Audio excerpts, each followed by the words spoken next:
जैसा कि आपको विदित ही है कि हमारा 12th बाइपार्टाइट सेटलमेंट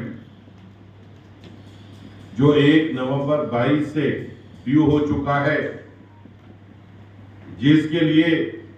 हमने जनवरी 23 में भी 31 जनवरी की स्ट्राइक की कॉल दी थी 30 और 31 को। उसके तहत आईबीए से नेगोशिएशन चल रही है और नेगोशिएशन भी पूरी पेस पर चल रही है। उसके अलावा बैंक के साथ भी हमारी बाइपार्टाइट रेगुलर हो रही है और उसके तहत भी बहुत सारे इश्यूज के ऊपर उनसे डिस्कशन हुई है और बहुत सारी चीजें आगे आने वाले वक्त में विद इन दिस मंथ और मैक्सिमम नेक्स्ट मंथ के अंदर होकर आपके सामने आ जाएगी।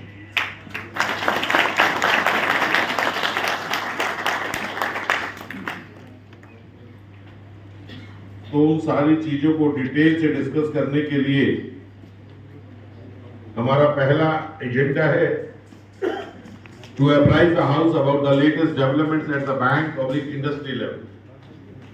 जहां तक हमारे बैंक का सवाल है, हम सब लोग भली भांति इस बात को जानते भी हैं और महसूस भी करते हैं कि ब्रांचों में हमारे पास स्टाफ की कुछ क्रंच है, लोग प्रेशर में है, कुछ ब्रांचों में लेट सीटिंग भी हो रही है, चाहे वो हमें बताएं या हमें ना बताएं, चाहे हमारे से पूछे बगैर वो लोग बैठे या हमारे से पूछ कर बैठे, बट फैक्ट इज कि कुछ ब्रांचों में आज भी लेट सीटिंग का काम चल रहा है। इसके तहत फेडरेशन ने बैंक से इशू टेकअप किया था। हमने बैंक को बताया था किस तरीके से एचआरएमएस के अंदर जो स्ट्रेंथ ऑफिसर्स की दिखाई जा रही है और जो स्ट्रेंथ क्लरिकल स्टाफ की दिखाई जा रही है, उसके अंदर काफी अंतर आ चुका है। एक जमाना था कभी हमारी रेशो ऑफिसर के मुकाबले में 3 गुना हुआ करती थी, धीरे धीरे घट के वो 2 गुना आई, 1 गुना हुई, बराबर के लोग हुए और आज एक ऐसा वक्त आ गया है जब क्लरिकल स्ट्रेंथ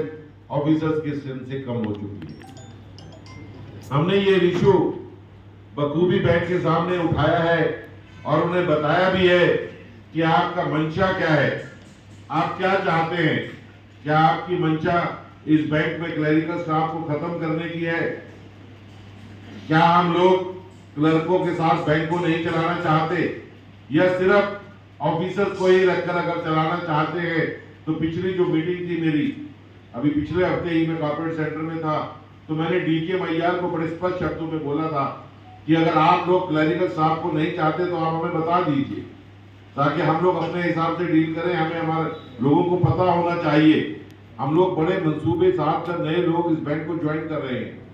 नए लोग इस बैंक में आ रहे हैं और वो लोग आगे 40 साल इस बैंक में गुजारने के लिए बाध्य हैं। एक बार किसी ने अगर बैंक की नौकरी चुन ली तो उसको एटलीस्ट 35-40 साल इस बैंक में गुजारने हैं।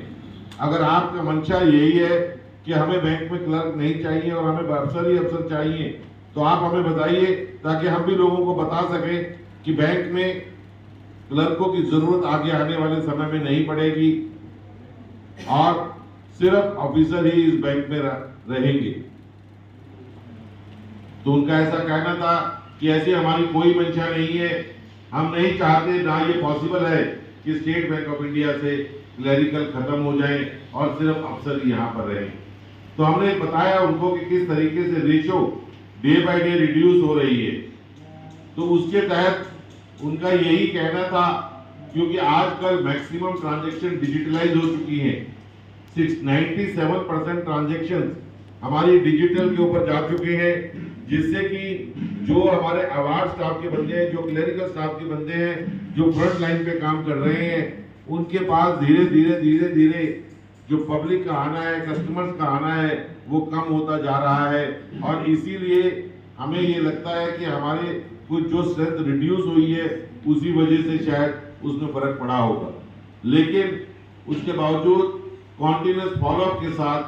8,400 वैकेंसीज क्लरिकल की कॉर्पोरेट सेंटर ने सैंक्शन की है। हमारे सर्कल से ही स्टेट वाइज रिक्वायरमेंट वैकेंसीज की नहीं गई थी, वो अब जा चुकी है और